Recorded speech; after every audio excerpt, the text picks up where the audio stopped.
SMP Quran Al-Karimah. Setiap hari, para siswa memulai langkah dengan kebersamaan. Mereka sholat, mengaji, dan belajar bersama di ruang kelas asrama. Di sekolah ini, ada aturan yang berbeda. Para siswa tidak diperbolehkan membawa gawai pribadi.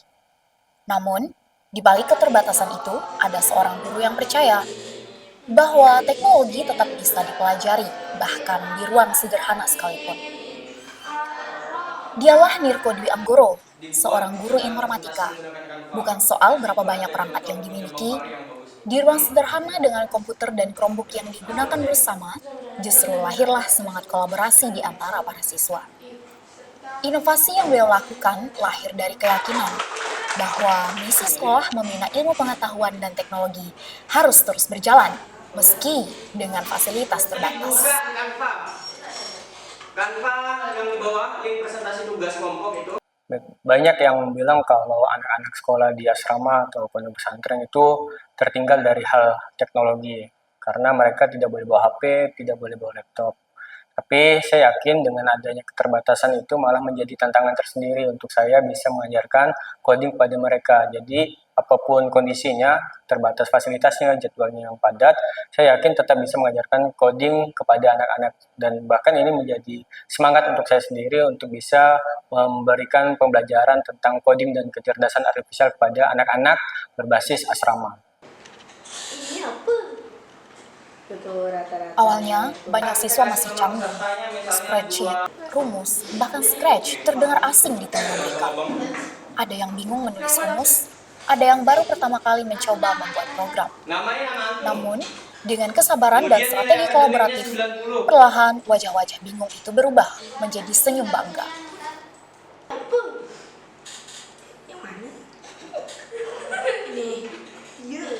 Itu rata-rata nilainya.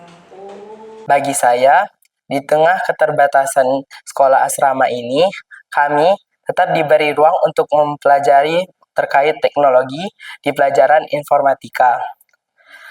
Kami mempelajari banyak hal terkait informatika seperti belajar Scratch, Canva, dan Scratch. Nilai akademik berapa?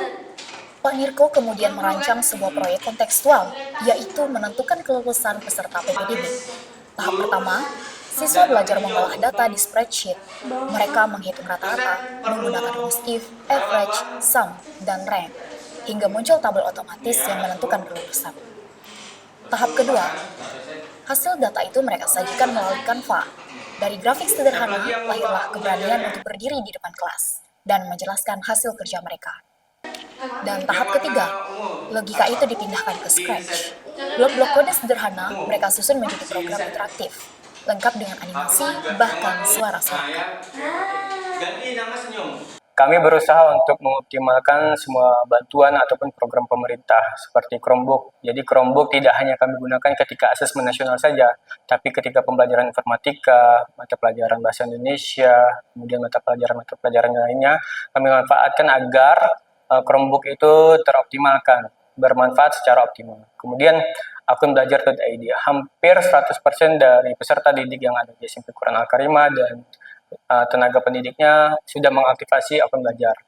Nah, bagi peserta didik ini sangat bermanfaat karena bisa terintegrasi semua dengan aplikasi Google yang ada, seperti Google Classroom. Jadi pembelajaran lebih terarah. Di pelajaran informatika ini, kami diberikan kesempatan untuk dekat dengan teknologi di era globalisasi sekarang ini. Sebagai pengayaan, beliau mengenalkan Google Teachable Machine.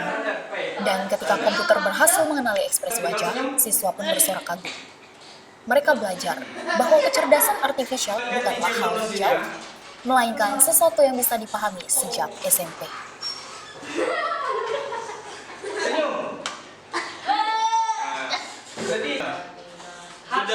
Kini, para siswa jauh lebih percaya diri. Mereka belajar berpikir sistematis, berkolaborasi, dan berani mencoba hal-hal baru. Keterampilan ini bukan hanya untuk hari ini, tetapi akan mereka bawa ke masa depan.